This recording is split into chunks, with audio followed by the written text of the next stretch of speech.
Welcome back. April is National Car Care Month, and unfortunately, when you say the words car care or car maintenance, you probably assume we are talking about the fellas, something they like to do. Well, not anymore.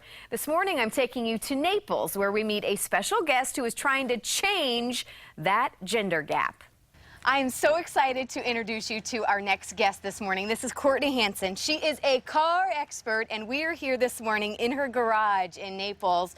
And we're going to talk about this gender gap thing, where I think there's a misconception that ladies maybe can't take up the maintenance with their car. You're here to prove us wrong. Well, yeah, according to the survey, which was conducted by Toyo Tires, who I'm working with, 61% of women still don't feel comfortable tackling basic car maintenance. Well, and I'm one of those, so I'm so excited to chat with you this morning. You're going to give us some tips this morning. Yes, I'm here to give you some tips. So, and basically, we want to close that gap and teach all the women and men and the kids out there these few basic tips. We can do it. I know we can. So let's start with tire. I would imagine this is like with the chef and with ingredients. You got to start with good products too. Yeah, yes, that's true. Well, and we all want to avoid a tow, right? We don't want our vehicle to be towed. So we came up with this acronym, and we have tires, oil, and wiper blades. Okay. And because we're working with Toyo Tires today, let's start with tires. You want to make sure that they're at the right inflation pressure for your ride, and every ride is different. I was going to say, how do you know? Yeah, so inside the driver's door here, if we could just show the sticker, right here on the B pillar or in the owner's manual, it will give you the number. You don't want to go by the number that's on the tire because that's the maximum pressure that the tire can withstand. Good to know. You want to check your tire pressure before long road trips. I recommend like once a month doing it because it's so easy to do. And always when the tires are cool in the morning, you get a tire pressure gauge like this from your local auto parts store, or most gas stations have them too. And it's so easy. You just put the gauge against the valve stem like this, press it, and you see how the stick comes out of the bottom. It will give you the reading. And generally, if anything, you're going to need to add air to the tires. But there could be situations where you have to take air out. And you can do that at your local gas station. Just bring some quarters. That took you like 15 seconds to do. I love it. We can do this, ladies. Can do this. All right, now let's move up to the front of the car. Moving to the engine compartment. The engine is the most important part of the car. And oil is essential. And you want to make sure that you have enough of it.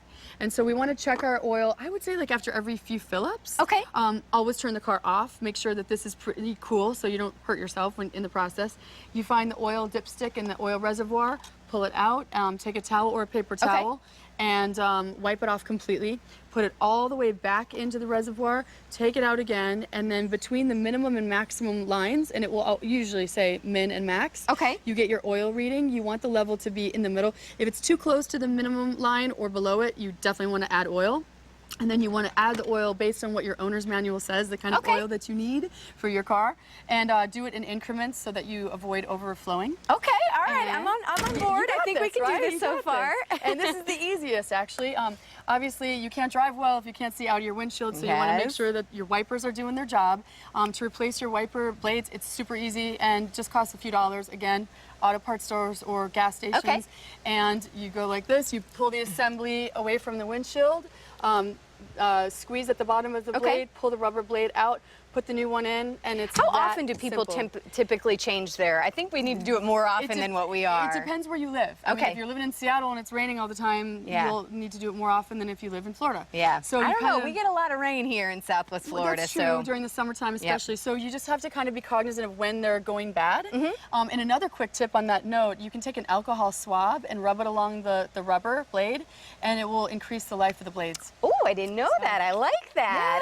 Awesome. Well, if anybody has any questions, I know you had one last thing to mention, but I want to get your website in there too, where people can go. For more information on tire care and just basic info related to cars and tires, you can go to toyotires.com. And then, yes, the penny trick.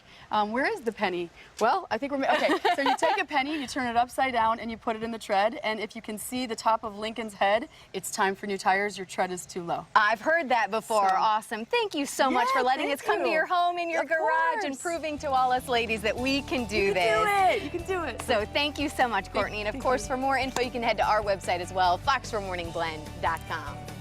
All right, no matter the season here in Florida, outdoor living is always hot. Coming up, find out how the pieces you have working on the inside can also work for you on the outside.